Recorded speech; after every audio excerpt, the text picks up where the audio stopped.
Jadi mengenai Joshua itu ya, memang ada data intelijen tapi belum terverifikasi oleh saya bahwa dia dicurigai agen ganda Oke. oleh Ferdy Sambo dan atau PC. Putri Cendrawati. Seolah-olah dia ajudan juga merangkap bagian daripada Intel. Nah, itu juga ada masukan itu. Oke. Tetapi agak kesulitan memverifikasi karena dia telah meninggal. Kan begitu.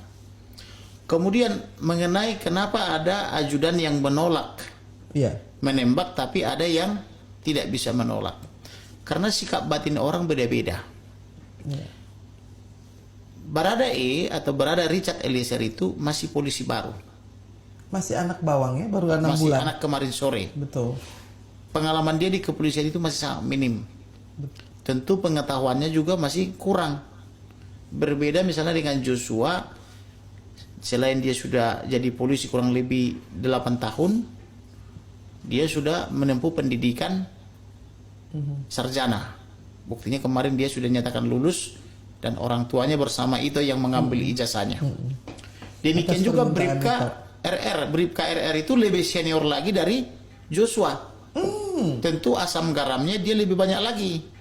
Bahwa dia sudah lebih menyadari bahwa polisi tidak seperti tentara. Iya. Perintah pimpinan bukanlah hukum. Nah, kalau tentara perintah pimpinan itu hukum. Komando. Kalau komandan memerintahkan A misalnya tidak dilakukan A, itu dianggap disersi atau membangkang, boleh ditembak itu demi keselamatan kesatuan atau kompi atau SSK atau apapun namanya itu misalnya. Beda hukum di tentara dengan hukum militer dengan kepolisian. Ya. Karena kepolisian itu sipil.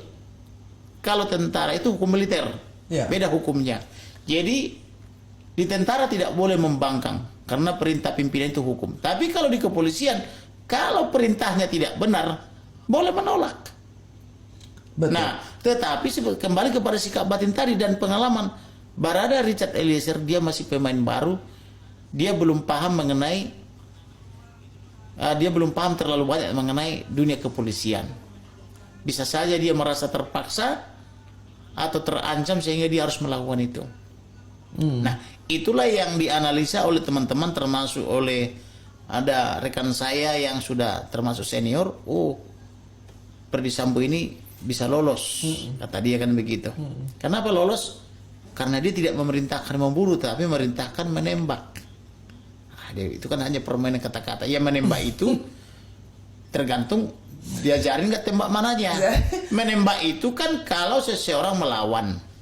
Kalau misalnya tersangkanya melarikan diri, maka ditembak dalam keadaan terdesak, dilumpuhkan kakinya. Betul. Kalau dia melawan dan mengancam jiwanya, berlaku pasal 489 misalnya, maka dia menyelamatkan diri boleh melakukan tembakan yang serius demi penyelamatan dirinya atau teman-temannya kan begitu. Jadi memang ya begitulah nuansa atau keadaan daripada para penegak hukum.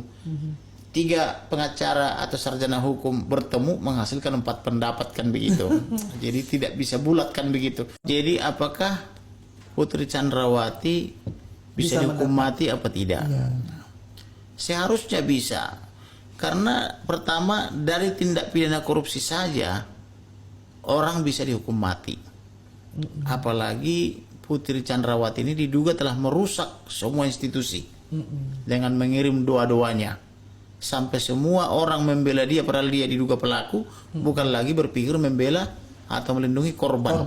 Itulah salah satu kerusakan institusi yang diakibatkan oleh doa itu. Di mana-mana di seluruh dunia, kecuali urusan Ferdy Sambo ini, orang memberi simpati adalah kepada korban. Tetapi khusus orang ini, lembaga-lembaga terkait ini atau lembaga-lembaga yang mulai daripada Polri, Kompolnas, Komnas HAM, Komnas Perempuan, LPSK, dan seterusnya itu, kok mereka ini justru berlomba-lomba membela Putri Candrawati, membela pelaku, bukan bersimpati kepada korban. Nah, inilah yang saya bilang akibat dugaan korupsi Borongan. itu atau akibat daripada doa itu, karena sangat merusak kok. Yang merusak sistem hati dan pikiran itu adalah tirtapu, harta, wanita, tahta, pujian. Itu sangat merusak. Makanya Yesus bilang akar segala kejahatan adalah cinta uang. Kalau kita sudah menganggap uang itu sebagai Tuhan kita atau dewa kita, rusaklah semua moral kita. Kira-kira gitu. Nah, jadi itu baru dari segi aspek korupsi atau dugaan korupsi. Dari aspek pembunuhan terencana, bisa, karena ancaman hukuman 340 itu hukuman mati. Di situ dia kan kaitannya dengan 340 junto 338 junto 5556. Kemudian selain itu dia juga menyebar hoax, mengaku diperkosa di Duren 3 pada tanggal 8. Ya. Ketika tidak terbukti, pindah ke Magelang di tanggal 4.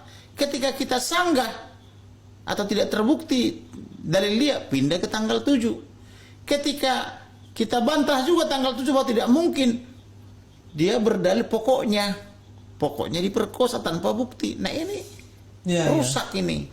Rusak cara berpikir, rusak institusi. Jadi bisa dihukum mati. Tetapi seperti saya bilang tadi, saya lebih senang dia sadar dan bertobat.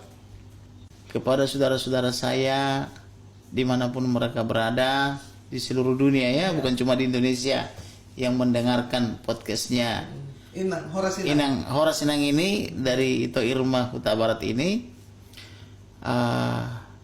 kita tidak bisa hidup dengan hanya memikirkan diri sendiri, tetapi kita harus memikirkan bagaimana hidup bersama, berbagi bersama, karena itulah ajaran Tuhan. Tuhan bilang, barang siapa menolong atau memberi makan orang yang kelaparan atau memberi baju orang yang tidak punya baju, maka dia telah memberikan makan kepada Tuhan dan memberikan baju kepada Tuhan. Karena di setiap orang itu ada roh Tuhan. Apakah dia miskin, apakah dia kaya. Jadi kalau kita mau berbagi, maka kejahatan pun akan berkurang. Nah, di dalam berbagi itu timbul kasih, atau kasih itu mengakibatkan berbagi, kan begitu. Maka karena orang mendapatkan kasih sayang, maka mustahil pikirannya ada yang jahat. Tetapi karena keserahan kita, karena kerakusan kita, kita tumpuk harta itu sampai 20-30 turunan, padahal belum tentu kita besok punya keturunan, dan belum tentu besok masih ada nggak dunia ini.